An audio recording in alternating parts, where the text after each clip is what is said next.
Rain hammered the windshield. Esther sat in the back seat, David's body across her lap.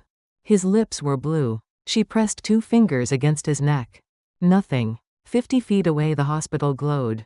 Nurses walked through automatic doors laughing. A doctor climbed into his BMW. They'd turned her away 20 minutes ago. David had been breathing then. She opened her mouth to scream. Nothing came out. Her voice died somewhere between the registration desk and this parking lot. Same thing that killed her son. Ma'am, we cannot treat your child without insurance or payment. She looked at David's face. Peaceful now. Spider-Man shirt soaked with vomit. His hand still held hers, fingers already cold. This is what America gave her. A dead child. A parking lot. A mother's nightmare wrapped in policy. She screamed. Subscribe to this channel. Right now. Stories like mine don't make the news. They happen in shadows. In parking lots. In places nobody's watching. They happen to people the system decided don't matter. Comment your city. Atlanta, Chicago, New York, Los Angeles. I need to know how far this travels. I need to know if anyone cares that my son died 50 feet from help because I couldn't pay. Because his mother had the wrong passport. Comment. Subscribe. Stay until the end. What happened to David is happening right now. Somewhere. To someone's child. Marcus's side of the bed was cold. Esther heard David coughing. The sound was wrong. She was up before her brain caught up to her body. David sat on the pull-out couch shivering under 2 blankets. Hey baby. She touched his forehead. Fire. I'm cold, mama. The thermometer read 102.8. When did this start? Last night. But you looked tired. I didn't want you always wake me when you're sick. Always. Promise, promise. She gave him Tylenol. Checked the time. 7:30. Mrs. Chen expected her at 9. She needed every dollar from that job. The door opened. Marcus walked in wearing yesterday's clothes. He wouldn't look at her. Where were you working late? Phone died. Your phone's at 60%. He looked at it like he'd forgotten he was holding it. His face hardened. I don't have time for this. Some of us have legal jobs. Real jobs. David's sick. Fever over 102. Marcus glanced at the couch. Give him medicine. Kids get fevers. I did. But if it doesn't go down, then take him to that clinic on Market Street. I have to work. So do I. A job that pays taxes. Keeps this roof up. I can't drop everything for a sniffle. It's not a sniffle. It's 102.8. It'll go down. Stop being dramatic. From the couch David's voice came small. Is Dad mad at me? Esther went to him. No baby. He's just stressed. He doesn't like when I'm sick. He thinks I'm weak. You're not weak. You're the strongest person I know. Then why does he leave all the time? Before she could answer, Marcus's phone buzzed. He looked at the screen. His expression shifted. Guilty. He typed fast, angled the phone away. Esther caught 3 words on the screen before he locked it. Miss you, baby. Her stomach dropped. Who's that work? Your boss calls you baby. Client. It's nothing. I have to shower. He disappeared into the bathroom. Esther stood frozen. David was watching her. Mama, you okay? Yeah, baby. I'm okay. But she wasn't. And they both knew it. She called Mrs. Chen's house. Richard answered. Why are you calling? My mother's waiting. Mr. Chen, I'm so sorry. David's sick. I need a few hours till you're fired. The word hit like a fist. What? Please, I just need your unreliable. Always excuses. My mother needs consistent care. He has a fever of 102. He's 8. I can't leave him. Not my problem. Find another job. One you can actually show up for. Click. Esther stared at her phone. Rent was due in 12 days. She'd saved $800. Mrs. Chen paid $500 a week. Without that money, she pulled up her bank app. The balance loaded. $12. She'd deposited $800 last week. She refreshed. Still $12. Transaction history: withdrawal $788. Marcus Okonkwo personal. This morning, while she slept, her hands shook so hard she dropped the phone. Mama, David's voice cut through the ringing in her ears. What's wrong? Nothing, baby. Get your jacket. We're going to get you help. They rode the 47 bus to Market Street. David slumped against her shoulder. His fever burned through both their clothes. A woman across the aisle moved her purse closer when Esther sat down. Another woman stared, then whispered to her friend. Esther heard one word clearly: illegals. She looked out the window. David coughed. Hard. His whole body convulsed. He coughed again. Something wet hit Esther's hand. Blood. Not much. Just spots. But blood. Baby, you're okay. We're almost there. It hurts, Mama. My head hurts so bad. Her phone rang. Marcus. She almost didn't answer. Then she did. What? Where are you? His voice was tight. Angry. Taking David to the clinic. He's coughing blood now. Silence. Then you took him without asking me. You weren't here to ask. He's my son too. Then act like it. Watch your mouth, Esther. You're in this country because of me. Because I married you. You want to remember that before you start throwing attitude. Her grip tightened on the phone. Where's the $800, Marcus? What, from our account? You took it this morning. That's my money. That's rent money. For our apartment. Where your son sleeps. I needed it. For what? Silence. For what, Marcus? None of your business. It's my account. Our account. Your name, but my money too. Your money. You work for $9 an hour under the table because you're here illegally. Everything you have is because I let you have it. So don't talk to me about our anything. The bus lurched to a stop. Market Street. You know what? His voice dropped to something cold. Dangerous. Keep pushing me, Esther. Keep acting like you have rights. Like you have choices. One phone call to ICE and you're gone. Deported. And David stays here. With me. His American father. You really want to test that? He hung up. Esther sat frozen. David tugged her arm. Mama, this is our stop. 47 people waited ahead of them. Esther counted twice. The receptionist didn't look up. Sign in. 4-hour wait. My son's coughing blood. His fever's over 103. Can you please? Everyone here is sick. That's why it's a clinic. Sign in. She signed. Found floor space against the wall. David curled in her lap. Minutes crawled. A baby screamed. Someone vomited. The janitor mopped it up without expression. Number 12. Then 13. New people kept arriving. The numbers climbed faster than they fell. David's head lolled back. Mama, I'm so tired. I know, baby. Stay awake for me, okay? Just stay awake. Okay. His eyes closed anyway. At 4:30 they'd only reached number 28. A woman next to Esther stood up. White. 50-something. She'd been watching them for an hour. You people are what's wrong with this system. Esther looked up. Excuse me, coming here. Using our resources. My tax dollars pay for this clinic. You probably don't pay taxes at all.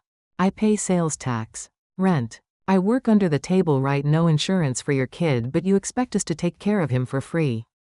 Other people were watching now. Some nodding. My son is sick. So is everyone here. But we're citizens. We belong here. You need to go back where you came from. Esther's jaw tightened. My son was born in Philadelphia. He is from here. Anchor baby. You people do that on purpose. Pop out a kid on American soil and think that gives you rights. David stirred in Esther's arms. Mama, the woman kept going. You want free healthcare? Go back to Africa.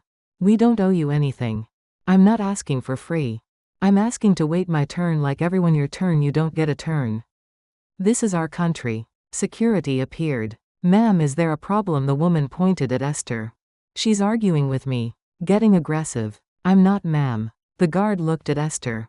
I need you to keep it down or leave. She started it. I'm just sitting here. I don't care who started it. This is your warning. He walked away. The woman smiled. Sat back down. Esther held David tighter and said nothing. At 4:55 an announcement crackled overhead. Clinic closes at 5 sharp. Anyone not seen return tomorrow at 7 a.m. Chaos erupted. Voices overlapping. A mother crying. A man shouting. Esther stood on shaking legs. David barely conscious. A doctor pushed through the crowd. White coat. Exhausted eyes. He nearly walked into her. Excuse, she stopped him. Please. My son. He looked at David. What's wrong? High fever since yesterday. Over 103. Maybe 104 now. He's been coughing blood. The doctor checked David's pulse. His face changed. How long has he been like this? All day. I've been here since noon, but they haven't come with me. Hope flared in her chest. He was taking them back. Finally. But he stopped at the door. Pulled out a notepad. Wrote something. Take him to St. Michael's Hospital. Show them this. Tell them Dr. Patel sent you. Federal law says they have to see him. He pressed the note into her hand and disappeared inside. Esther stared at the paper. St. Michael's. 20 minutes by bus. She ran. The was clean. Quiet. Professional. Everything the clinic wasn't. Esther approached registration. The clerk looked up with a professional smile. Insurance card and ID, please. I don't have insurance. But Dr. Patel sent me. She held out the note. The clerk read it. Set it aside. I need identification. I have my passport. Nigerian passport. Expired visa. The smile thinned. US ID, this is all I have. Social security number, silence. The clerk picked up the phone. A man in a suit appeared within seconds. Administrator badge. Cold eyes. I'm Mr. Patterson. You're seeking treatment, yes. My son is very sick. Dr. Patel said insurance or $500 deposit for non-emergency cases. This is an emergency. Look at him. Mr. Patterson glanced at David. Clinical. Detached. High fever isn't life-threatening under our criteria. If you can't pay, you can wait in the ER. 8 to 10 hours. Or try County Hospital. 8 to 10 hours, he's been sick all day. He needs medicine now. Lower your voice, ma'am, or we'll call security. So what do I do? Let him die? Those are your options. The waiting room or County Hospital. Your choice. She wanted to scream. Instead, she signed papers. Took a number. Sat down. 7 o'clock. 8. 9. Names were called. Other people went back. A man with chest pain. A woman with a broken wrist. A kid with a split chin. Not David. Esther's phone died at 9:30. She'd called Marcus 6 times. No answer. At 10:45, David's eyes opened. He looked at her clearly for the first time in hours. Mama, I'm here, baby. I love you. 3 words. Simple. But the way he said them. Like goodbye. I love you too. So much. I'm sorry I got sick. Don't say that. Never say that. This isn't your fault. Mama, I'm really tired. I know. But stay awake a little longer. They're going to call us soon. Promise, promise. His eyes closed. At 10:47, his body went rigid. Eyes rolled back. Shaking. Convulsing. Help somebody help, nurses ran over. Laid him on the floor. The seizure lasted 45 seconds. A doctor appeared. South Asian. Stethoscope. He examined David fast. Get him to a bed. IV fluids. Labs. Court. Now. Thank God. Finally. But Mr. Patterson appeared. Pulled the doctor aside. Low voices. Urgent. This is a child with $11,000 in unpaid bills from his birth. That's not how emergency care works. That's exactly how it works. The doctor turned back to her. His face told her everything. I'm sorry. There's been a complication with your account. We can't admit him. He just had a seizure. I know. But hospital policy. You still owe from his birth. Until that's settled, I'm paying it. $50 a month. I have receipts. Mr. Patterson stepped forward. $50 a month on $11,000, that's insulting. You think we're a charity? I'm doing my best. Your best isn't good enough. Try County Hospital. They take anyone. Even people like you. The words hung in the air. Even people like you. What does that mean? Esther's voice shook. People like me, people who come here expecting handouts. Who abuse the system. Who think rules don't apply to them. I'm not asking for a handout. I'm asking you to save my son's life. Should have thought about that before you came here illegally. Before you had a child you can't afford. Actions have consequences. Security arrived. 2 large men. Ma'am, you need to leave. Esther picked up David. His head hung limp. You're going to let my son die because I'm poor. No one answered. She walked out. Rain poured. She got David into the back seat. Climbed in beside him. Everything broke. She sobbed. David stirred. Mama, I'm here, baby. Am I dying? The question stopped her heart. No. No, baby. I won't let that happen. But she didn't know if that was true anymore. His breathing changed. Fast. Shallow. Wrong. County Hospital. One more chance. She started the car. Overcrowded. Understaffed. People sleeping on floors. Blood on walls. But they took anyone. A nurse took David's temperature. 106.2. Her face changed. Oh Lord. Okay baby. Let me just alarm overhead. Mass casualty. Gang shooting. 8 incoming. All staff to Bay 3. The exploded into chaos. The nurse looked at Esther with genuine sorrow. I have to go. Someone will get to him. Just wait. She ran off. Midnight. 12:30. 1 a.m. No one called David's name. He wasn't waking up anymore.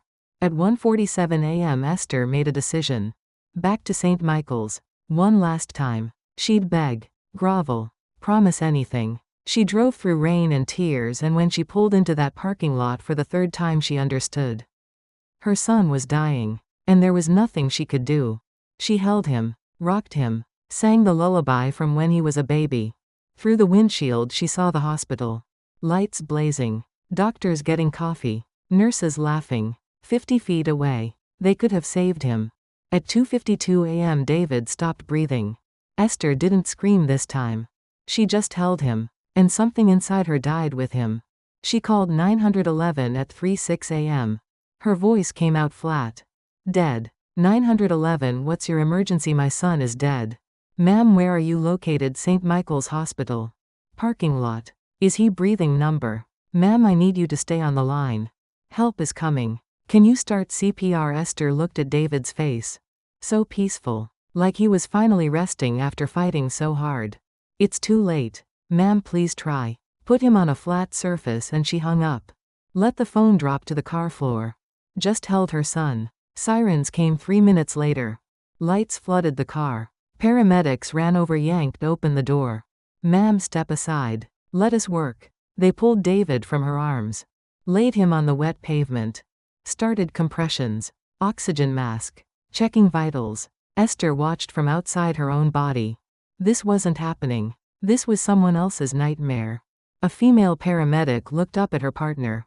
No pulse. No respiration. Pupils fixed and dilated. How long? The paramedic turned to Esther.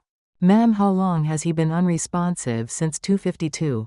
The woman checked her watch. 3:14 a.m. 22 minutes. Keep going, she told her partner. But her eyes said it was over. They worked for 6 more minutes. Compressions. Breaths. Meds pushed through an IV they managed to start in his small arm. Nothing. At 3:22 a.m. they stopped. Time of death 3:22 a.m. The female paramedic pulled off her gloves. Looked at Esther with something like pity. I'm so sorry for your loss. Loss. Such a small word for the end of everything. A police car pulled up. 2 officers got out. One older white. One younger black. The older one approached. Ma'am, I'm Officer Rodriguez. I need to ask you some questions. About what happened tonight? To your son. What happened? Esther's voice came out strange. Hi. Wrong. What happened is I tried to save him and everyone turned us away and now he's dead. That's what happened. Ma'am, I understand you're upset. My son just died in a parking lot because a hospital wouldn't help him. Upset doesn't cover it. The younger officer stepped forward. We need to understand the timeline. When did he get sick? Where did you take him? Why didn't you seek medical attention sooner? The questions hit like accusations. I took him to 3 hospitals. They all refused to see him. Ask them. Ask their security cameras. Which hospitals? Market Street Free Clinic. St. Michael's. Twice. County Hospital. Rodriguez wrote this down. Why did they refuse? No insurance. No money. No papers. Papers. I'm undocumented. My visa expired. That's what you wanted to hear, right? That's what you're really asking. Ma'am, no one's accusing you of anything. We just need to understand. You want to understand. My son was dying and I begged them to help and they said no because I couldn't pay. I got on my knees. I offered them everything I had. They still said no. So I watched him die right here 50 feet from doctors who could have saved him. You understand that? Rodriguez exchanged a look with his partner. We're going to need you to come to the station. Give a formal statement. Am I under arrest? Number. But we need to investigate. It's procedure when a child dies.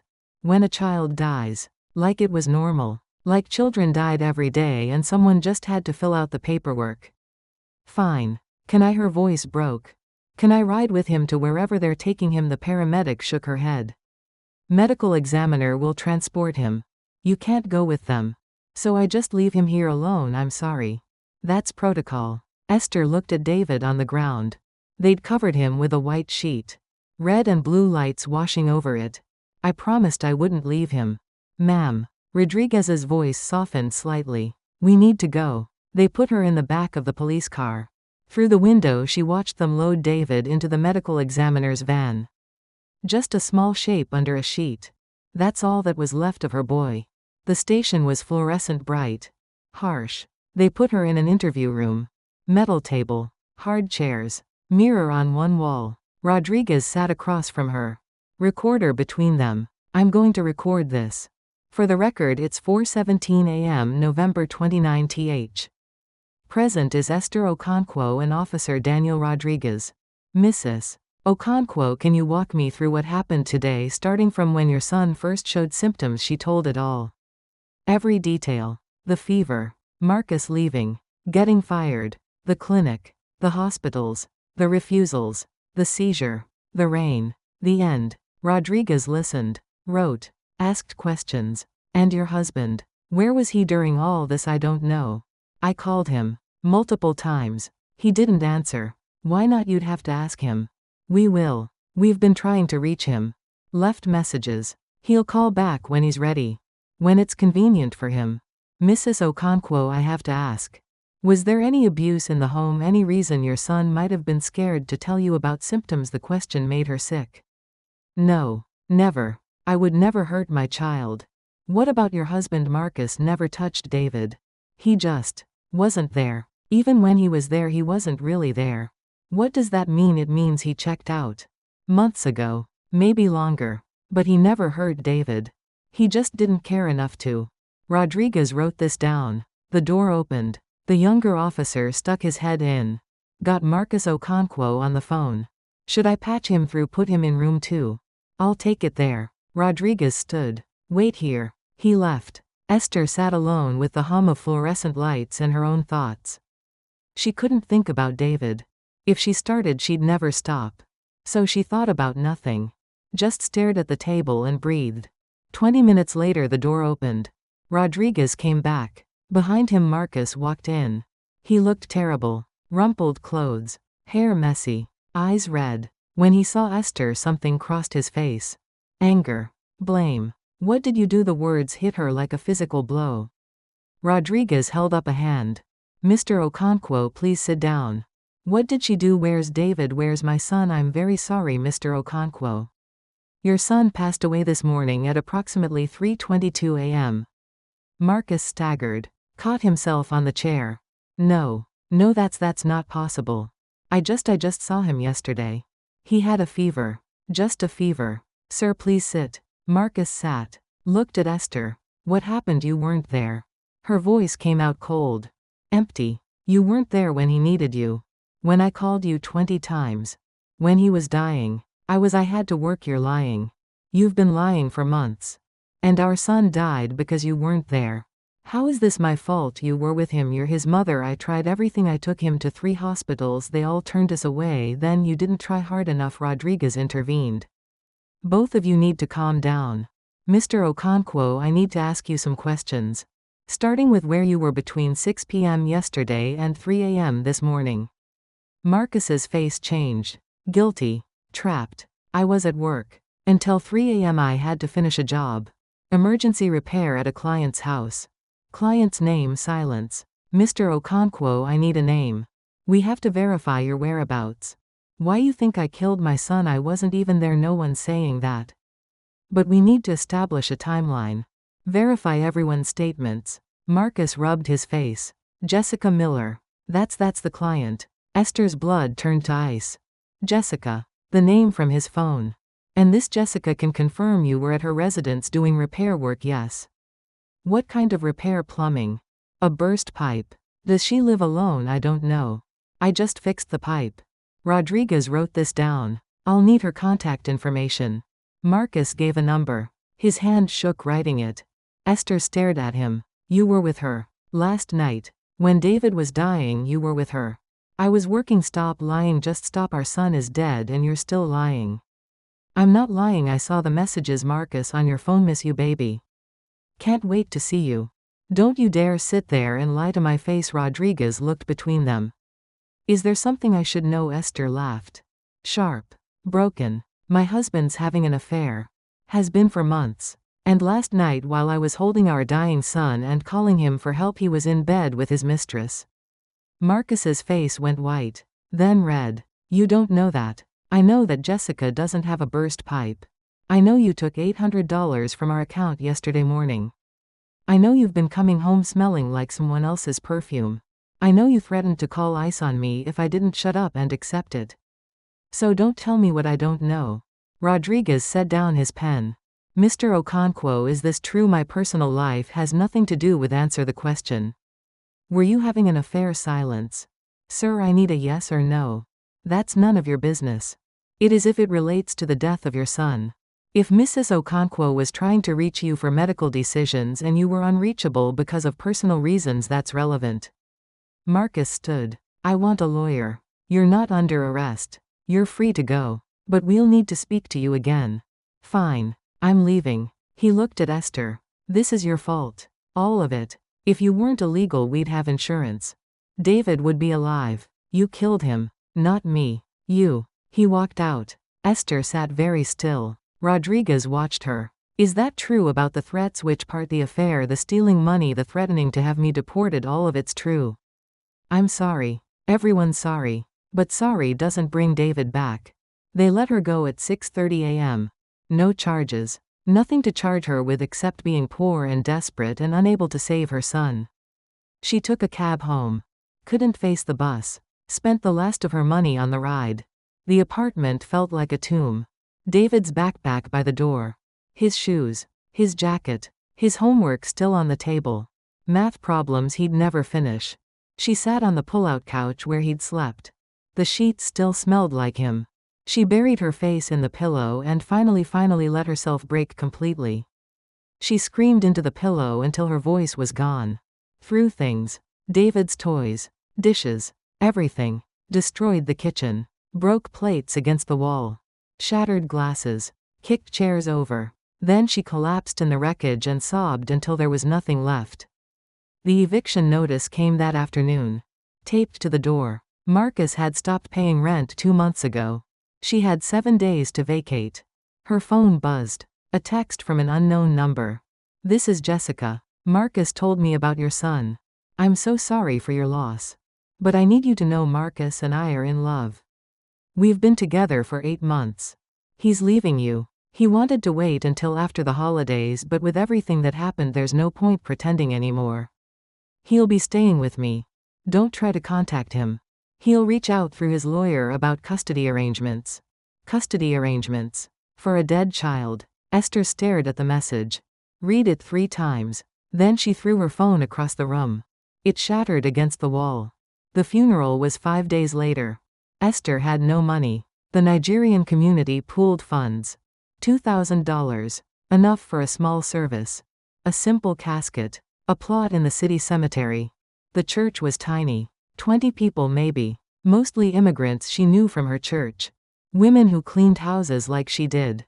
Men who worked construction. People who understood what it meant to be invisible until you needed help and then suddenly very visible when they wanted to blame you. Marcus sat in the back row. Alone. He hadn't spoken to her since the police station. The pastor spoke about God's plan. About David being with angels. About faith in dark times. Esther heard none of it. She stared at the small white casket and thought about how David used to laugh when she tickled him. How he'd run to her after school with drawings he'd made. How he'd said I love you right before the seizure. Like he knew. After the service people hugged her. Said things. He's in a better place. God needed another angel. Stay strong. Empty words that meant nothing. At the gravesite she watched them lower David into the ground. Watched them fill the hole with dirt. Covered him up like he'd never existed. Everyone left. Even Marcus. She stayed. Knelt in the dirt. Put her hand on the fresh earth. I'm sorry, baby. Mama's so sorry. I tried. I really tried. The groundskeeper came over at sunset. Ma'am, we're closing. 5 more minutes, I'm sorry. We close at 6. Even here she wasn't allowed to grieve on her own terms. She went home. The apartment was empty. Marcus had taken his things while she was at the funeral. Left a note on the counter. I can't do this anymore. My lawyer will contact you about the divorce. Don't try to find me. You've done enough damage. She crumpled the note, threw it away, sat in the empty apartment and realized she had nothing left. No job, no husband, no son, no money, no papers, no future. She found Marcus's laptop in the closet. He'd forgotten it. She opened it. No password. His email was still logged in. She knew she shouldn't look. Looked anyway. Messages with Jessica going back 10 months. Not 8. 10. Photos of them together. At restaurants. In bed. Happy. Plans to move in together. To start fresh. Once I'm free of her, Marcus had written. Once the divorce is final. Messages from November 28th. The day David got sick. Jessica can't wait to see you tonight. I miss you. Marcus miss you too. Esther's working late. I'll be there by 7. Jessica, what about David? Marcus, he'll be fine. Kid's tough. Plus Esther babies him too much. He needs to learn to handle things on his own. The timestamp 2:47 p.m. 3 hours before Esther got fired. 4 hours before she started calling him for help. Another message. 11:23 p.m. Marcus, sorry I can't text much. Esther keeps calling. David's sick or something. She's being dramatic as usual. Jessica, do you need to go? Marcus, number. She'll figure it out. She always does. I'm exactly where I want to be. The next message 1:34 a.m. Marcus, she's calling again. Jesus. I'm turning my phone off. See you in the morning, beautiful. Jessica, love you. Marcus, love you too. At 1:34 a.m. David was dying. Esther was holding him in county hospital's waiting room begging God for help. And Marcus was turning off his phone so he wouldn't be bothered. Esther read the messages 3 times. Then she stood, walked to the bathroom, opened the medicine cabinet. The bottle of sleeping pills Marcus took sometimes. Full. 30 tablets. She poured them into her hand. This was the answer. The only way out. Join David. Let Marcus win. Let all of them win. She put the first pill on her tongue. Someone knocked on the door. She ignored it. Louder knocking. Esther Okonkwo, my name is Dr. Sarah Martinez. I'm from the Medical Rights Coalition. Please open the door. Esther spit out the pill. Go away. I know what happened to David. I know about St. Michael's. I can help you. Nobody can help me. I lost my daughter too. Same hospital. 4 years ago. They wouldn't treat her because we couldn't pay. Her name was Sophia. She was 12. Esther's hand froze on the pill bottle. I tried to kill myself 3 times after she died. I know exactly where you are right now. I know what you're thinking. But I'm asking you to open this door. Give me 5 minutes. If you still want to do it after that, I won't stop you. But give me 5 minutes first. Esther set down the pills.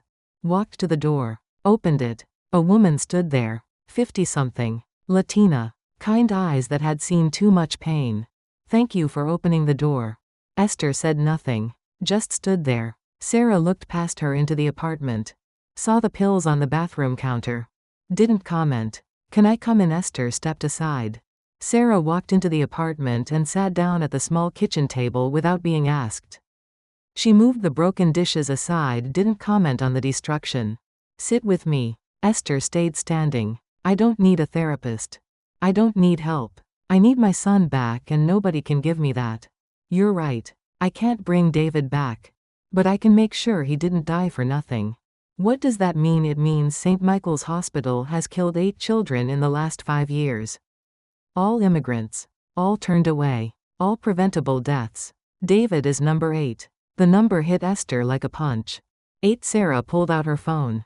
Showed Esther a photo. 7 children's faces. Different ages. Different backgrounds. All dead. Sophia Martinez. 12. Leukemia. Treatable. They said we needed $50,000 up front for chemotherapy. She swiped. Another face. Chen Wei. 6. Appendicitis. His parents waited 9 hours at St. Michael's. It ruptured in the waiting room. He died from sepsis. Swipe. Maria Rodriguez. 4. Asthma attack. Or told her mother it wasn't life-threatening. She died in the parking lot.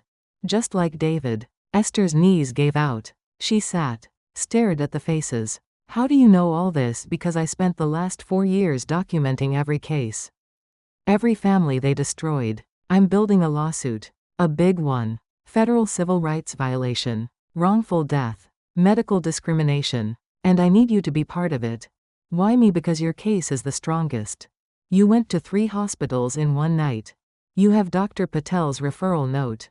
Security footage of you being turned away. Witnesses. A clear timeline. And most importantly, you're still here. Some of the other mothers couldn't survive it. I was about to swallow 30 sleeping pills when you knocked. I know. That's why I came today. I've been following David's case since the death certificate was filed. I knew you'd hit this point. They all do. And you're here to save me. I'm here to give you a choice. You can end it. Take those pills. Let Marcus win. Let the hospital win. Let everyone who failed David walk away without consequences. Or you can fight back. Make them answer for what they did. Esther looked at the photos again. 8 dead children. 8 families destroyed. Fighting won't bring him back. No. But it might save the next child. The next mother who shows up desperate and gets turned away. Don't you want that? Before Esther could answer, someone pounded on the door. Hard. Aggressive. Esther Okonkwo, Immigration and Customs Enforcement, opened the door. Sarah's face went white. She grabbed Esther's arm. Did you tell anyone about your status? Just Marcus. And the hospitals. Did Marcus know you were home? The pounding continued. We have a warrant. Open this door or we're coming in. Sarah moved fast. Pulled Esther toward the back window. Fire escape. Go. Now. I can't run. I'm tired of running. You want to get deported without ever getting justice for David. You want them to send you back to Nigeria and close this case forever. The door crashed open. 2 ICE agents rushed in. Saw them by the window. Stop, don't move. Sarah shoved Esther toward the window. Go. Esther went. Out the window. Down the fire escape. Her legs shaking. Behind her she heard Sarah arguing. She's not here. You have the wrong apartment. Ma'am, step aside or you're obstructing federal officers. Esther hit the alley. Ran. She didn't know where. Just away. 3 blocks later she stopped. Couldn't breathe. Leaned against a wall. Her phone was gone. Shattered. Back in the apartment. She had nothing. No ID. No money. No phone. Nowhere to go. A car pulled up beside her. Sarah's car. The window rolled down. Get in. Esther got in. Sarah drove fast, checking mirrors. How did you told them I was your landlord? That you moved out 3 days ago. They believed me long enough for me to leave. Sarah's hands gripped the wheel tight. Who called ICE on you? Esther's stomach dropped. Marcus. Your husband, ex-husband. Soon to be. He threatened to do it. Last week. I didn't think he actually would. Men like that always do what they threaten. Especially when they're feeling guilty. Sarah turned down a side street. Where can you go? Friends, family, nobody. My family's in Nigeria. My friends are all immigrants too. They can't harbor me. They'd get deported too. Then you're staying with me. I can't ask you to. You're not asking. I'm telling you. I have a basement apartment. It's safe. Off the books. ICE won't find you there. They drove for 20 minutes. Pulled up to a small house in a neighborhood Esther didn't recognize. Sarah led her inside, down to a basement apartment. Small. Clean. A bed. A bathroom. A kitchenette. Other families have stayed here. When ICE comes for them. When they need time to figure things out. Stay as long as you need. Esther sat on the bed. Everything was catching up. David's death. The funeral. Marcus's betrayal. ICE. Running. She started shaking. I can't do this. I can't fight them. I'm nobody. I'm illegal. I have nothing. That's what they want you to believe. That you're powerless. But you're not. You have truth on your side. You have documentation. You have other families ready to stand with you. What other families? Sarah pulled out her phone again.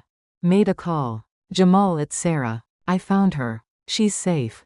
Can you come over? Bring the others. An hour later Esther's basement apartment was full. 5 women. All mothers. All immigrants. All with the same story. The first woman, Vietnamese, spoke through tears. My son was 9. Pneumonia. They said come back when we had insurance. He died 2 days later. The second Mexican showed photos. Twin girls. 5 years old. Car accident. Internal bleeding. St. Michael's wouldn't admit them. No insurance. They died in transport to county. The third Haitian could barely speak. My baby was 6 months old. Fever. Seizures. They told me to take her to county. She died before we got there. Each story the same. Different details. Same ending. Dead children. Destroyed families. St. Michael's Hospital. A black man entered. Suit and tie. Briefcase. Professional. I'm Jamal Thompson. Civil rights attorney. I'm handling the lawsuit against St. Michael's. He sat down. Pulled out papers. Here's what we know. St. Michael's has a policy. Unofficial. But documented through internal memos. They call it the financial viability assessment. Basically, they evaluate whether treating a patient will be profitable. If not, they delay care. Find reasons to turn people away. Hope they go somewhere else. Esther's voice came out hollow. That's murder. In court, it's called negligent homicide. Medical discrimination. Civil rights violation. And we're going to prove all of it. How whistleblowers. Nurses who've quit over this policy. Administrators who kept records. Security footage. Death certificates. And testimonies from families like yours. What do you need from me? Everything. Every detail of that night. Every person you spoke to. Every time you were turned away. We need to recreate the timeline so perfectly that a jury has no choice but to see what happened. Esther's phone buzzed. Wait. She didn't have her phone. Jamal pulled out a phone. This is for you. Burner phone. Untraceable. Your old number's been disconnected. She took it. It buzzed again immediately. Text from unknown number. I know where you are. I know what you're doing. Drop the lawsuit or I'll make sure ICE finds you. Marcus, her hands shook. She showed Jamal. He read it. His jaw tightened. He's panicking. Good. Means he knows we have a case. How did he get this number? Nobody has this number. Someone in our group must have contacted him. Asked him questions. He put 2 and 2 together. Another text came through. You think you can destroy me? You're illegal. Nobody will believe you. Nobody will care. Drop it or I'll tell them everything. About your expired visa. About the money you made under the table. About how you're an unfit mother who let her son die. Esther read it twice. Something in her shifted. From fear to rage. Let him try. Sarah smiled. Small. Sad. There she is. I'm tired of being scared. Tired of letting people like him make me feel small. He wants a fight, he's got one. Jamal pulled out more papers. Before we move forward, you need to understand what you're signing up for. This will get ugly. The hospital has unlimited money and lawyers. They'll dig into every part of your life. Your immigration status. Your work history. Your marriage. They'll try to paint you as a bad mother. A scammer. Someone who came here to abuse the system. Let them. They'll bring up every mistake you ever made. Every time you were late paying a bill. Every time you worked without papers. They'll try to make you the villain. I don't care. Marcus will testify against you. He'll say whatever they tell him to say to save himself. I said I don't care. Jamal studied her face. Then nodded. Okay. Then let's do this. He spread papers across the table. This is a wrongful death lawsuit. This is a civil rights complaint. This is a class action on behalf of all 8 families. You'll be the lead plaintiff. Your face will be everywhere. Your story will be public. There's no going back once we file. Esther picked up a pen. Where do I sign? 3 days later, the lawsuit hit the news. Every channel. Every website. 8 immigrant children dead after hospital denials. St. Michael's accused of systematic discrimination. Mother sues hospital after son dies in parking lot. Esther's face was everywhere. David's photo. The story spread like fire. Her burner phone wouldn't stop ringing. Reporters. Supporters. Death threats. One message stood out. From Marcus. You just destroyed both our lives. I hope you're happy. She didn't respond. But an hour later he called. She almost didn't answer. Did anyway. What? Esther, please. Drop the lawsuit. They're coming after me too. My job. My reputation. Everything. Good. You don't understand. Jessica left me. She said she can't deal with the publicity. I have nothing now. No wife. No son. No future. Because of you. No. Because of you. You chose Jessica. You chose to ignore David's calls for help. You chose to call ICE on me. This is all you, Marcus. I made mistakes. But this lawsuit will ruin me. It should. I'm begging you. Please. I'll do anything. Anything, yes. Testify. Tell the truth. About that night. About the messages. About turning off your phone while David was dying. Silence. Marcus, I can't do that. Then we have nothing to talk about. Wait. There's something you should know. What? David had a life insurance policy. From my job. $50,000. Esther's blood ran cold. So I'm the beneficiary. The payout came through yesterday. You took money from our dead son's life insurance. It's not like that. How much did you take? All of it. It's legally mine. I'm his father. You're using our son's death for money after you let him die. I didn't let him die. You're the one who couldn't afford healthcare. You're the one who's here illegally. This is all your fault, and I'm not going to suffer financially because of your failures. Something inside Esther snapped completely. Give me the money. No. That money should go to his funeral. To the lawsuit. To making sure no other child dies like he did. The funeral's over. And the lawsuit is your vanity project. I'm keeping the money. Marcus, I'm warning you. Warn me all you want. You're in hiding from ICE. You have no legal standing. No court will give you that money. It's mine. And there's nothing you can do about it. He hung up. Esther sat very still. Then she called Jamal. Marcus took David's life insurance money. $50,000. Can we add that to the lawsuit? Jamal was quiet for a moment. That's a separate case. We'd have to prove he wasn't entitled to it as the father. He let David die so he could be with his mistress. Then he profited from his death. How is that legal? It's not illegal. Morally bankrupt, yes. But legal, that's harder to prove. Then what do I do? We use it. In the court of public opinion. Let people know what kind of man he is. What kind of father values money over justice for his dead son. 2 days later it was headline news. Father takes $50K life insurance payout, refuses to fund son's wrongful death case. Husband of lead plaintiff pockets insurance money while wife fights hospital.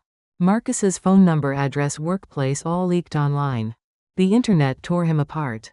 His employer fired him. His landlord evicted him. Jessica's name got dragged in too. She had to shut down all her social media. He called Esther screaming, "You destroyed my life number. I exposed who you really are. The internet did the rest. I'll kill you. I swear to God I'll." She hung up. Blocked the number. But that night someone threw a brick through Sarah's front window. Note attached: drop the case or next time it's a bullet. Sarah called the police. They came. Took a report. Did nothing. Probably just teenagers. Vandalism. There's a death threat attached. We'll look into it. They didn't. 3 days later someone slashed Sarah's tires. Another note: we know where you live. We know who's in your basement. One call to ICE and she's gone. Esther wanted to run. Sarah wouldn't let her. This is what they do. Intimidation. Threats. They want you scared. Don't give them that power. I'm terrified. Good. Use it. Channel it into the fight. The preliminary hearing was set for 2 weeks later. Jamal prepped Esther every day. Mock questions. Mock cross-examination. Preparing her for everything the hospital's lawyers would throw at her. They'll ask about your visa. Your work history. Your marriage. David's medical history. Every choice you made that night. They'll try to make you look negligent. I wasn't negligent. I tried everything. I know. But they'll twist it. Why didn't you call 911 sooner? Why didn't you do CPR? Why didn't you take him to county first? You need to be ready. They practiced for hours. Every day. Until Esther could answer without crying. Without breaking. The night before the hearing Marcus showed up at Sarah's house. Drunk. Pounding on the door. "Esther, I know you're in there." Esther. Sarah called the police. They came. Arrested him for public intoxication and trespassing. As they put him in the car he screamed at the house. "You'll pay for this, all of you. You'll all pay." Esther watched from the basement window. Felt nothing. No sadness. No anger. Just emptiness where Marcus used to live in her heart. The morning of the hearing Sarah helped her dress. Simple black dress. No jewelry. Professional but grieving. "Remember," Jamal said in the car. "This is just preliminary. The judge decides if we have enough evidence to go to trial. The hospital will argue we don't. We need to prove we do." They walked into the courthouse. Media everywhere. Cameras. Reporters shouting questions. Mrs. Okonkwo. How do you feel? What do you say to people who think you're exploiting your son's death? Is it true you're here illegally? Jamal shielded her. Pushed through. Got her inside. The courtroom was packed. Hospital lawyers on one side. 8 families on the other. Everyone who'd lost a child to St. Michael's indifference. The judge entered. Everyone stood. Be seated. Case number 2024 CV 8847. Okonkwo et al. Versus St. Michael's Hospital. Are both parties ready? Yes, Your Honor. Jamal stood. Yes, Your Honor. The hospital's lead attorney, a woman in an expensive suit, stood. Mr. Thompson, present your case. Jamal began. Laid out everything. The policy. The deaths. The documentation. Security footage of Esther being turned away while David was dying 50 feet from help. The courtroom was silent. The footage played. Esther on screen holding David begging. Mr. Patterson turning her away. The timestamp 11:48 p.m. David's seizure happened at 10:47 p.m. They'd had time to save him. When the video ended, Esther heard crying. Not just her. Other mothers. Even some people in the gallery.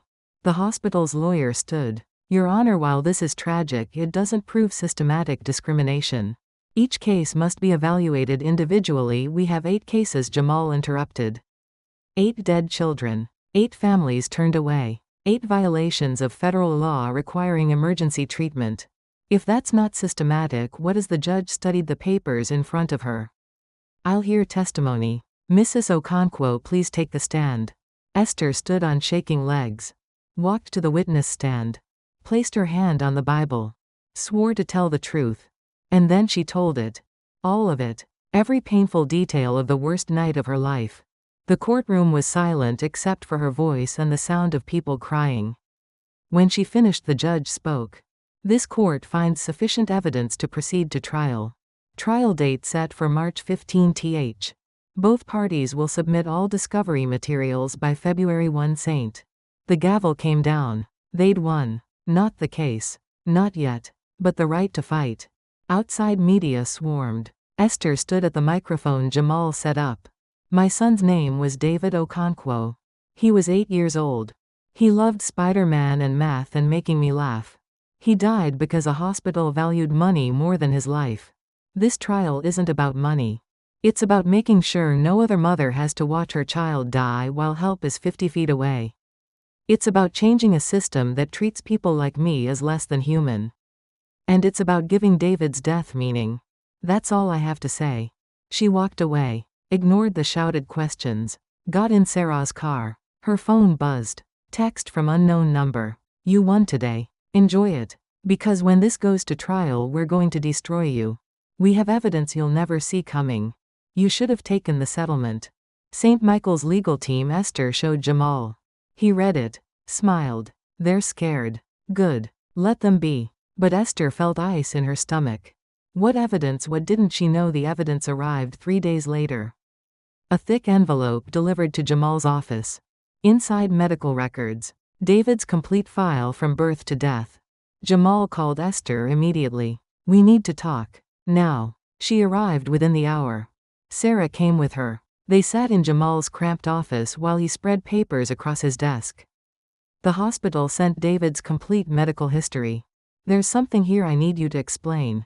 What? He pushed a document toward her. 4 months ago you took David to an urgent care clinic. He had a sprained ankle from soccer.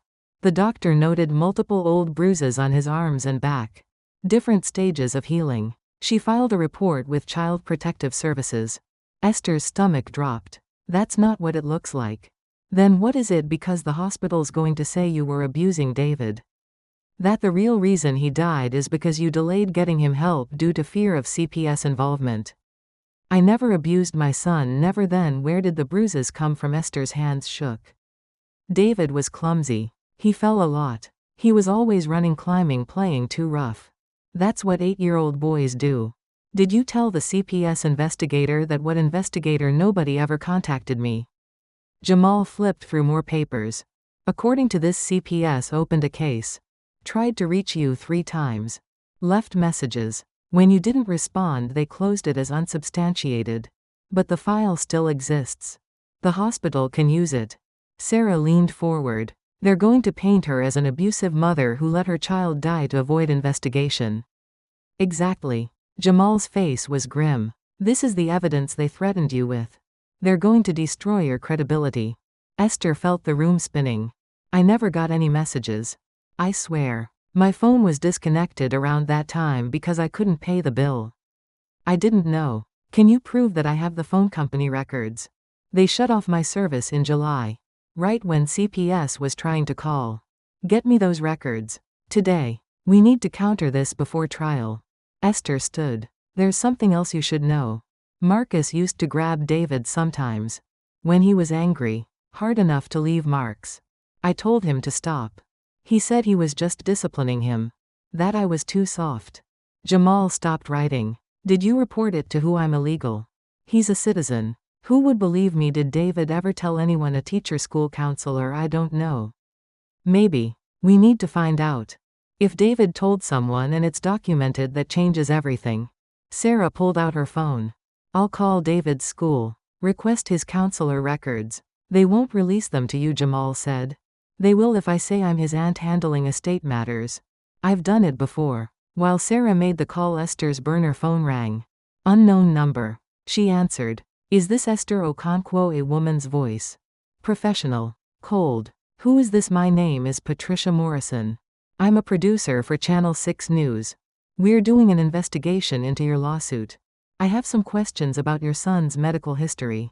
I'm not talking to the press. You might want to reconsider. We have information that David was under investigation by Child Protective Services before his death. We're running the story tonight unless you'd like to provide your side. Esther's hand tightened on the phone. Who gave you that information? I can't reveal my sources. But if you'd like to comment, the hospital gave it to you. They're trying to destroy me before trial. I'm just reporting the facts, Mrs. Okonkwo. You had a CPS case. Your son had unexplained bruises. Then he died under suspicious circumstances. The public has a right to know. Suspicious circumstances. He died because a hospital refused to treat him. Some people are saying you delayed getting him help because you were afraid of authorities. Is that true? No, I took him to 3 hospitals. They turned us away. But you didn't call 911 for hours. Why? Because I was trying to get him into a hospital. That's what you do when your child is sick. Mrs. Okonkwo, were you abusing your son? Esther hung up. Her hands were shaking so badly she dropped the phone. Jamal picked it up. What happened? Channel 6. They're running a story tonight. About the CPS report. They're saying I was abusing David. Son of a. Jamal grabbed his own phone. Started dialing. I'm calling our media contact. We need to get ahead of this. But it was too late. By 6 p.m. the story was everywhere. Mother suing hospital was under investigation for child abuse. Did abuse lead to child's death? CPS report raises questions. Immigrant mother's dark secret revealed in wrongful death case. Esther watched the news in Sarah's living room. Her face on screen. David's school photo. Then Patricia Morrison's voice over footage of the courthouse. Questions are emerging about Esther Okonkwo's fitness as a mother. Child Protective Services opened an investigation just months before her son's death. Sources say David had multiple unexplained bruises. While the investigation was closed as unsubstantiated, it raises concerns about why Mrs. Okonkwo waited so long to seek medical help the night her son died. The screen cut to an interview. Marcus. Cleaned up. Sober. Sitting in someone's living room. Esther's blood went cold. Marcus and I have been separated for several months, he said on camera. Our marriage was troubled. Esther has a temper. I worried about David sometimes when I wasn't there. I wanted to protect him, but I didn't know how. Are you saying your wife was abusive? Patricia asked off screen. I'm saying David was afraid of her. He told me once that she hit him when he misbehaved. I should have done something. I should have protected him. That's something I'll have to live with forever. Esther couldn't breathe. Sarah turned off the TV. He's lying. You know he's lying. Of course he's lying, but half the country just watched him say it. Her phone exploded with messages. Death threats. People calling her a murderer. Telling her to go back to Africa. Saying she deserved to lose her son. One message stood out. From Jamal. Don't respond to anything. Don't watch the news. I'm handling it. Emergency press conference tomorrow morning. That night someone spray-painted child killer across Sarah's garage door. 3 news vans parked outside the house by dawn. Sarah closed all the curtains. We're prisoners now. I should leave. I'm putting you in danger. You're not going anywhere. This is exactly what they want. To isolate you. Make you feel like you're alone. You're not. But Esther felt alone. Completely. Utterly. The press conference was at 10 a.m. Jamal had arranged it at a community center. The room was packed with reporters. Cameras. People shouting questions before Jamal even reached the microphone. He held up his hands. I'll take questions after my statement. Mrs. Okonkwo will not be speaking today. Now regarding the false allegations being spread by Channel 6 and others, let me be clear. The CPS investigation they're referencing was closed as unsubstantiated. No abuse was found. No charges were ever filed. The bruises on David's body were consistent with normal childhood activities. Every parent in this room knows kids get bruises. They fall. They play. That's normal. A reporter shouted, but the investigation was opened for a reason. The investigation was opened because a mandatory reporter saw bruises and filed a report. That's what they're supposed to do. CPS investigated and found nothing. Case closed. The fact that the hospital is now using this closed unsubstantiated case to smear a grieving mother tells you everything you need to know about their defense strategy. They have no valid argument, so they're attacking the victim. What about her husband's statement? Another reporter yelled. He said she hid David. Marcus Okonkwo is a liar and an adulterer who abandoned his dying son to be with his mistress. He's also been paid by St. Michael's Hospital to make these false statements. Chaos erupted. Cameras flashing. Reporters shouting. Do you have proof he was paid? Jamal pulled out a document. This is a bank statement showing a deposit of $15,000 into Marcus Okonkwo's account 3 days ago. The source: a shell company owned by St. Michael's Hospital's parent corporation. They bought his testimony. The room exploded. Reporters scrambling for phones. Live updates going out. After the press conference, Jamal got Esther back to the car. That'll buy us some time. But we need more. We need proof Marcus was actually the abusive one. How do we get that? Did David keep a diary, journal, anything where he might have written about his home life? He had a notebook. For drawing and writing. He took it everywhere. Where is it? I don't know. It wasn't in his things after he died. Marcus must have it. Then we need to get it. Sarah spoke from the driver's seat. I know someone. A private investigator. He's helped other families get evidence. He's not cheap, but he's good. How much? $5,000. I don't have $5,000. The coalition does. We've been fundraising. This is exactly what the money's for. 2 days later, the investigator delivered photos of Marcus's new apartment. Him drinking heavily, stumbling, and most importantly, a garbage bag from his dumpster. Inside it, David's notebook. Esther held it with shaking hands. Flipped through pages. David's handwriting. His drawings. His thoughts. One entry made her heart stop. Dad grabbed my arm today. Really hard. It still hurts. He said I was being too loud. Mom asked why I was crying. I said I fell. I don't want them to fight because of me. Another entry. Dad pushed me into the wall. Said I was worthless just like Mom. Said we don't deserve to be in this country. I hate when he gets like this. Another. Mom bought me ice cream even though she didn't have money. She always tries to make me feel better after Dad yells. I love her so much. I wish Dad would just leave so it could be just us. Esther sobbed reading her son's words. His pain. His protection of her. His love. Jamal photographed every page. This is it. This proves Marcus was the abuser. Not you. They leaked it to the press that afternoon. By evening, public opinion had shifted again. Marcus Okonkwo exposed as abuser in son's private journal. Dead boy's diary reveals father's violence. Child begged father to leave family alone, journal shows. Marcus's lawyer released a statement: the journal is clearly fabricated. We'll be filing charges for evidence tampering. But the handwriting experts confirmed it was authentic. David's teacher confirmed he'd seen David writing in that exact notebook. The ink dated to the right time period. It was real. Marcus went into hiding after that. Deleted all social media. stopped answering his phone. But the hospital didn't back down. They filed a motion to dismiss, claiming Esther had no standing to sue since she was in the country illegally. The judge denied it. Immigration status doesn't negate constitutional rights to due process. Then they tried another tactic. Offered a settlement. $2 million. Case closed. No admission of wrongdoing. Jamal brought the offer to Esther. $2 million is a lot of money. You could start over. Go somewhere safe. Live without fear. What about the other families? They're offering settlements to them too. Total payout would be $10 million across all 8 families. And the policy, the one that killed our children, they're not agreeing to change it. Just pay us to go away. Esther stared at the settlement papers. $2 million. More money than she'd ever seen in her life. Enough to disappear. Start fresh. Maybe even get legal status somewhere. But David's face appeared in her mind. His smile. His laugh. His last words. I love you. No. Esther, think about this. I said no. This isn't about money. It's about making sure no other child dies. If we take the settlement, they win.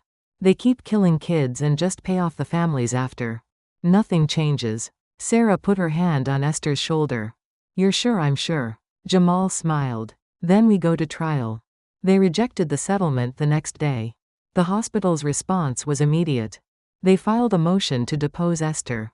Put her under oath. Question her for hours about everything. The deposition was scheduled for a week later. Jamal prepped her every day. They're going to ask about your visa. Your work history. Every time you were paid under the table. Every choice you made that night. You have to stay calm. Don't let them rattle you. The day of the deposition, Esther walked into a conference room full of lawyers. 5 of them. All in expensive suits. All staring at her like she was something they'd scraped off their shoes. The lead attorney, a woman named Catherine Brennan, smiled without warmth. Good morning, Mrs. Okonkwo. Please state your full name for the record. Esther Adimi Okonkwo. And you're here illegally, correct? I'm here without documentation. Yes. So illegally. My visa expired. I'm in the process of yes or no. Are you here illegally? Esther met her eyes. Yes. And you've been working without authorization for how long? 5 years. Paid under the table, no taxes. I paid sales tax.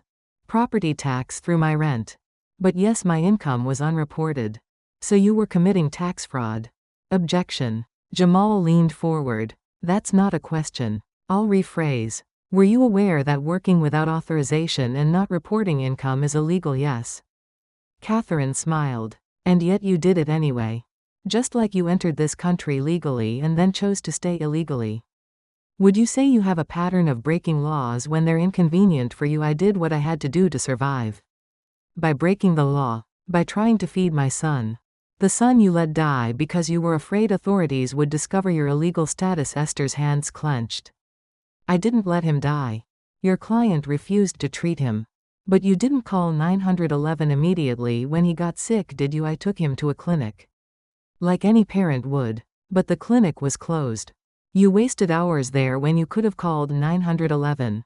I didn't waste hours. I was trying to get him help by taking him to a free clinic instead of an emergency room. Because you knew an emergency room would ask questions. Questions about your status. Your ability to pay. Isn't that true? Number. I went to the clinic because I couldn't afford the But you could have called 911. Ambulances can't refuse service. They would have taken David to a hospital immediately. But you didn't call 911 until he was already dead. Why? The question hung in the air. Esther felt her throat closing. I didn't think. I thought if I could just get him to a hospital myself. You thought wrong. And David died because of that choice. Isn't that true? No, he died because St. Michael's refused to help him. St. Michael's refused to admit him for non-emergency treatment. Emergency treatment requires different criteria. But you never made it to that point because you waited too long. Because you were more concerned with protecting yourself than protecting your son. That's not true, really. Let's talk about that night. You arrived at St. Michael's at 6:15 p.m. David's fever was 104. High certainly, but not immediately life-threatening. You were told to wait in the ER. You could have waited. But you left. Why? Because they said it would be 8 to 10 hours, but you came back later. At 11:48 p.m. After David had a seizure. If you'd just waited in the like they told you, he would have been right there when the seizure happened. Doctors could have helped immediately. But you chose to leave. You chose to drive to county hospital instead. You chose to waste time. And David paid the price. Didn't he? Esther couldn't speak. Tears streamed down her face. Catherine leaned back. Let the record show the witness is unable to answer. Jamal stood. Let the record show the witness is being harassed and traumatized by opposing counsel's victim-blaming tactics. We're taking a break. They broke for lunch. Esther couldn't eat. Couldn't stop shaking. She's destroying me. She's trying to. But her argument has holes. We'll poke them full of more holes on cross-examination. What if she's right? What if I should have just waited at St. Michael's? What if I should have called 911 sooner? What if? Stop. Sarah grabbed her hands. You did everything you could. Everything. You're not on trial here. The hospital is. Don't let them twist this. But the afternoon session was worse. Catherine brought out photos. David's body at the morgue. His bruises. His injuries. These bruises here. On his arms. How do you explain them? He played rough. He fell. He was a kid. Or you hit him. I never hit my son. Your husband says you did. My husband is a liar who was paid to say that paid. Do you have proof? Yes, the bank records show bank records showing a deposit. That doesn't prove the hospital paid him. That proves someone deposited money. Could have been a loan. A gift. Anything. It came from a shell company owned by the hospital allegedly. But you're not a financial expert, are you? You clean houses for a living. Under the table. Illegally. Esther wanted to scream. Wanted to walk out. But she sat there and took it. Every question. Every accusation. Every attempt to make her the villain. By the end of the day she was destroyed.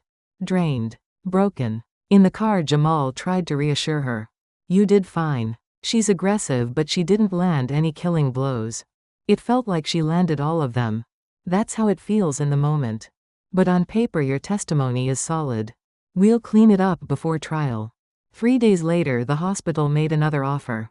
$5 million. Final offer. Take it or leave it. This time the other families were wavering. $5 million could change our lives, one mother said at the coalition meeting. My other kids need that money. Need stability. If we take it nothing changes, Esther said. They'll keep doing this. Keep killing children. Keep getting away with it. But at least we'll have something. Fighting them could mean we end up with nothing. Or it could mean we end up changing the system. Saving the next child. Easy for you to say. You don't have other kids to worry about. The words hit like a slap. Esther stood. You're right. I don't have other kids. Because mine is dead. And taking their blood money won't bring him back. But it might prevent the next mother from standing where I'm standing. That's worth more than any amount of money. The room was silent. Then one by one the other families agreed. They'd fight. But that night Esther got a call. One of the families had accepted a separate settlement. Pulled out of the lawsuit. Then another. Then another. By the end of the week only 3 families remained. Esther's and 2 others. Jamal's face was grim. Without all 8 families our case is weaker. We can still win but it's going to be harder. Then we fight harder. Esther, there's something else. ICE knows where you are. Sarah's house. They're planning a raid. I have a contact who tipped me off. You have maybe 48 hours to disappear. Esther looked at Sarah. At Jamal. At the photos of David on the wall. I'm not running. If they want to deport me they'll have to do it after the trial. I'm not leaving until this is finished. They could arrest you before trial. Deport you. You'd lose everything. I've already lost everything. The only thing I have left is this fight. And I'm not giving that up. Not for ICE. Not for the hospital. Not for anyone. Jamal studied her face. Then nodded. Okay. Then we prepare for war. Because that's what this is now. The ICE raid came at 4 a.m. 2 days later. Esther heard the cars before she saw them. Multiple engines. Footsteps. Commands barked in the dark. Sarah shook her awake. They're here. Go. Now. They'd prepared for this. Escape route through the basement window. Into the neighbor's yard. A car waiting 3 blocks away driven by Father Rodriguez from the coalition. Esther ran in bare feet. Pajamas. Nothing else. Behind her she heard pounding on Sarah's door. Immigration and Customs Enforcement open up. She made it to the car. Father Rodriguez floored it. Didn't speak. Just drove. Where are we going? Church. Sanctuary. They can't touch you there. For how long? As long as it takes. They pulled up to St. Mary's Catholic Church 20 minutes later. Dawn breaking. Father Rodriguez led her through a side door down to the basement. You'll stay here. We have a cot.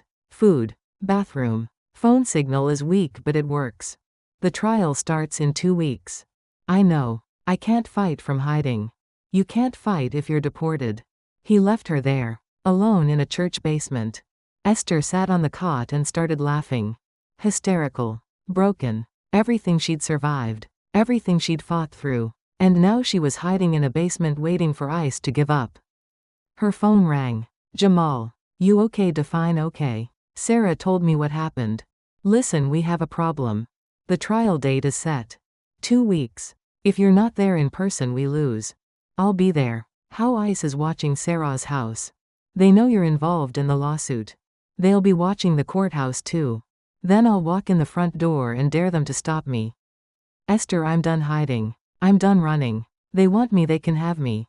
After the trial. Not before. Silence on the line. Then you're either incredibly brave or incredibly stupid. Probably both. 9 days passed in that basement. Esther paced. Prayed. Went over her testimony 1,000 times. Jamal visited twice, sneaking in through the back. Sarah came with food. Updates. Support. The hospital's bringing in expert witnesses. 3 doctors who'll say David's death was unavoidable. That even if he'd been admitted immediately he would have died anyway. That's a lie. Of course it's a lie. But they'll say it under oath with medical degrees backing them up. We need our own experts. Do we have them? We have one. Dr. Patel. The doctor from the free clinic who sent you to St. Michael's. He's willing to testify that David's condition was absolutely treatable if caught early. That the hospital's delay killed him. Will that be enough? It has to be. The night before trial, Esther couldn't sleep. She lay on the cot staring at the ceiling. Thinking about David. About everything she'd lost. Everything she was fighting for. Her phone buzzed. Text from unknown number. Don't come to court tomorrow. ICE will be waiting. You'll be arrested on sight. This is your last warning. She deleted it. Turned off her phone. Closed her eyes. Morning came too fast. Father Rodriguez drove her to the courthouse. Disguise wasn't an option. Everyone knew her face. So she walked in as herself. Head high. Ready for whatever came. ICE agents were there. 4 of them. Waiting by the entrance. When they saw her they moved forward. Jamal stepped between them. She's my client. She has a right to attend her own trial. You arrest her now, that's witness intimidation. She's an illegal alien with a deportation order. Show me the order. We don't need to show you anything. Actually you do. And until you have a judge's signature on that order you're not touching her. This is a federal courthouse. You want to make a scene in front of 50 reporters? Be my guest. The lead agent's jaw tightened. He stepped back. After the trial. She doesn't leave this building without going through us. We'll see about that. Jamal led Esther inside. The courtroom was packed. Media everywhere. The 3 remaining families. The hospital's legal team looking confident and expensive. And in the back row Marcus. He'd shown up. Esther met his eyes. He looked away first. The judge entered. All rise. Court is now in session. The Honorable Judge Michelle Carver presiding. Judge Carver was black. 60-something. Sharp eyes that missed nothing. She sat. Everyone sat. We're here for Okonkwo et al. Versus St. Michael's Hospital. Opening statements. Mr. Thompson, you may begin. Jamal stood. Walked to the jury. 12 people who would decide if David's death mattered. Ladies and gentlemen, this case is simple. A child died because a hospital valued money over human life. 8-year-old David Okonkwo arrived at St. Michael's Hospital with a treatable condition. Bacterial meningitis. Caught early, it's survivable. Even easy to treat. But David was never treated. Not because the hospital couldn't help him. But because they chose not to. Because his mother couldn't pay. Because she didn't have the right papers. Because the hospital has a policy of turning away people they deem financially unviable. That policy killed David. And 7 other children before him. This trial will prove that St. Michael's Hospital systematically discriminates against immigrant families. That they violate federal law requiring emergency treatment. That they prioritize profit over patients. And that they must be held accountable. For David. For all the children who died needlessly. Thank you. He sat. Catherine Brennan stood. Smiled at the jury. My heart breaks for Mrs. Okonkwo. Truly. Losing a child is every parent's worst nightmare. But this lawsuit is built on lies. Mrs. Okonkwo wants you to believe St. Michael's Hospital killed her son. The truth is she killed him. Through negligence. Through delays. Through poor choices. David got sick in the morning. Mrs. Okonkwo waited until evening to seek help. She went to a free clinic instead of an emergency room. When told to wait an hour, she left. She drove to another hospital. Wasted more time. By the time she came back, it was too late. Not because we refused to help, but because she waited too long. The evidence will show that Mrs. Okonkwo is an illegal immigrant who worked under the table. Who had a CPS investigation for suspected child abuse. Who was more concerned with hiding from authorities than getting her son proper care. That's the real tragedy here. And that's why you must find in favor of St. Michael's Hospital. Thank you. Esther's hands clenched. Jamal squeezed her shoulder. Stay calm. That's their strategy. Don't give them the satisfaction. The prosecution called its first witness. Dr. Patel. He took the stand. Looked tired but determined. Jamal approached. Dr. Patel, you saw David Okonkwo on the evening of November 28th, correct? Yes. At the Market Street Free Clinic. What was his condition? High fever. Approximately 103 to 104 degrees. Severe headache. Early signs of meningitis. Did you tell Mrs. Okonkwo to take him to St. Michael's Hospital? I did. I gave her a referral note. Told her they were legally required to see him. In your medical opinion, if David had been treated at that point, would he have survived? Absolutely. Bacterial meningitis is very treatable with IV antibiotics. Caught early, survival rate is over 90%. And if treatment is delayed, the survival rate drops significantly. By the time seizures start, you're looking at maybe 50-50. By the time the patient stops breathing, it's too late. David had his first seizure at 10:47 p.m. He stopped breathing at 2:52 a.m. In your opinion, did that delay kill him? Yes. Unquestionably. Catherine cross-examined. Dr. Patel, you work at a free clinic, correct? Not a hospital, correct? So you're not an emergency medicine specialist? Number. But I'm trained to recognize yes or no. Are you an emergency medicine specialist? Number. And you didn't actually treat David, did you? You just looked at him for a few minutes and sent him away.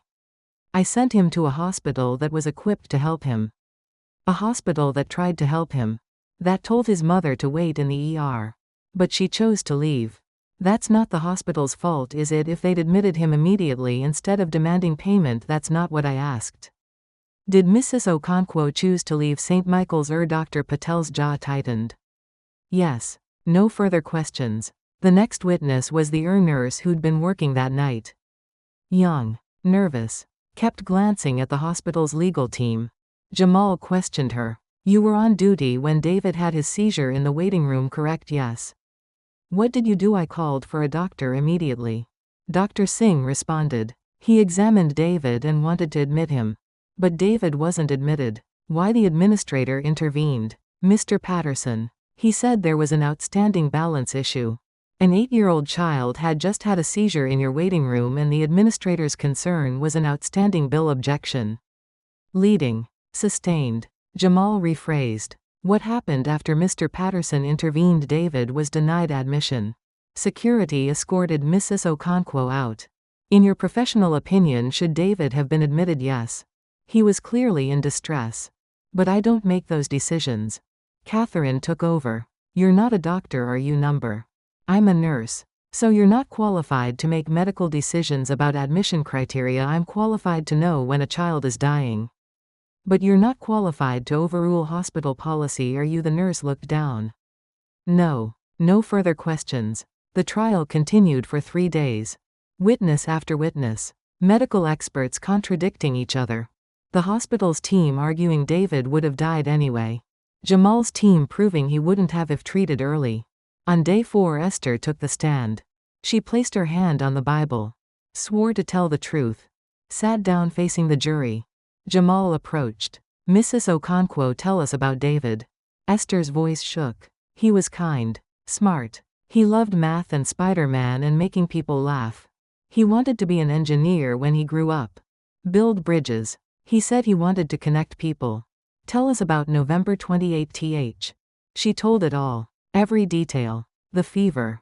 The clinic. The hospitals. The refusals. The seizure. The rain. Holding him while he died 50 feet from help. By the time she finished, half the jury was crying. Catherine stood for cross-examination. Mrs. Okonkwo, you're here illegally, correct? My visa expired, yes. And you worked illegally for years, yes. Paid under the table, no taxes, yes. So you're a criminal. I'm a mother who did what she had to do to feed her child. By breaking the law. By surviving. Did you hit David? The question came like a slap. Esther's breath caught. No. Never. Your husband says you did. My husband is a liar. Or you're the liar. One of you is lying under oath. Which is it? He's lying. David's journal proves it. David's journal shows he got hurt. It doesn't prove who hurt him. It shows his father was violent. Abusive. That I protected him. Or it shows you coached a child to write things that would help your case. I would never. You've already admitted to years of illegal activity. Breaking immigration law. Breaking tax law. Why should we believe you wouldn't coach a child if it served your purpose? Jamal objected. Argumentative. She's testifying, not debating. Sustained. Move on, counsel. Catherine smiled. No further questions. Esther stepped down. Felt like she'd been torn apart. Day 5 brought the twist. A woman entered the courtroom. Late 40s. Professional attire. Esther didn't recognize her. She approached Jamal during a recess. My name is Dr. Rebecca Kim. I was a physician at St. Michael's Hospital until 3 months ago. I resigned because I couldn't participate in what they were doing anymore. I have evidence. Internal memos. Policy documents. Proof that the hospital systematically denies care to undocumented patients. I want to testify. Jamal's eyes widened. Why now? Why didn't you come forward sooner? Because I was scared. They made me sign an NDA. Threatened to sue me into oblivion if I spoke. But I've been watching this trial. Reading about David. About the other children. I can't stay silent anymore. Some things are more important than money. Jamal called an emergency session with the judge. Presented Dr. Kim's evidence. Catherine objected. This is a last-minute witness.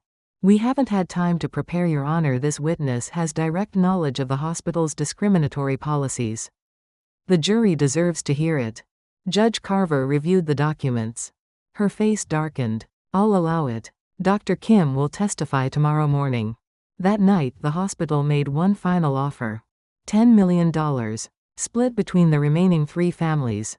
Case closed. No trial. No verdict. No testimony from Dr. Kim. Jamal brought it to Esther. This is more money than you'll ever see again. You could disappear. Start over. Be safe. What about Dr. Kim? What about her testimony? If you settle, she doesn't testify. The documents stay sealed. Nothing changes. Then no. We finish this. The other 2 families agreed. They'd come this far. They'd see it through. Dr. Kim took the stand the next morning. The courtroom was silent. Jamal questioned her. Dr. Kim, you worked at St. Michael's for how long? 12 years. Tell us about the financial viability assessment.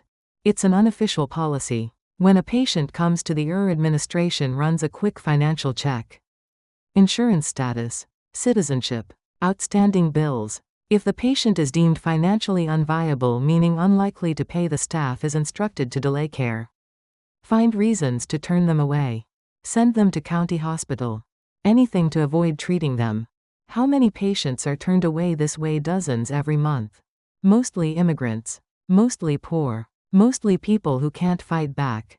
Did you ever speak up about this once? I complained to my supervisor. I was told to keep my mouth shut or find another job. Why did you resign? Dr. Kim's voice broke. Because I couldn't look at myself in the mirror anymore. I became a doctor to help people. Not to turn away dying children because they couldn't pay. I tried to justify it. Told myself I was following policy. But policy isn't an excuse for letting people die. She looked at Esther. I'm sorry. I'm so sorry I didn't speak up sooner. I'm sorry I didn't save David. But maybe I can save the next child by telling the truth now. The courtroom was silent except for crying. Catherine cross-examined, but it was brutal for her. Dr. Kim had documents, emails, memos, proof of everything she said. By the end of her testimony, the hospital's case was destroyed. Closing arguments came on day 7. Jamal stood before the jury. David Okonkwo died because a hospital chose profit over people. Because administrators like Mr. Patterson followed a policy that valued money over human life. Dr. Kim's testimony proved this wasn't an isolated incident. It was systematic, intentional, deadly. 8 children are dead because of this policy. How many more have to die before we say enough? Your verdict today sends a message. Either we value all human life equally or we don't. I'm asking you to choose life. Choose justice. Choose David. Thank you. Catherine's closing was weaker. She tried to argue policy versus individual responsibility. Tried to blame Esther again. But the jury's faces showed they weren't buying it. The jury deliberated for 6 hours. When they came back, Esther couldn't breathe. Has the jury reached a verdict? We have, Your Honor.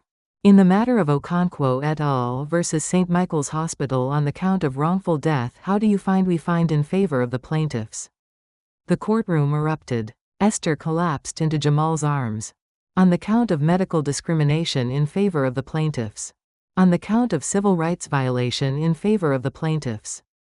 Damages are assessed at $15 million to be split between the 3 families. Additionally, the court orders St. Michael's Hospital to immediately cease all discriminatory practices and implement oversight to ensure compliance with federal emergency treatment laws. Judge Carver banged her gavel. This court is adjourned. Outside media swarmed. Esther stood at the microphone.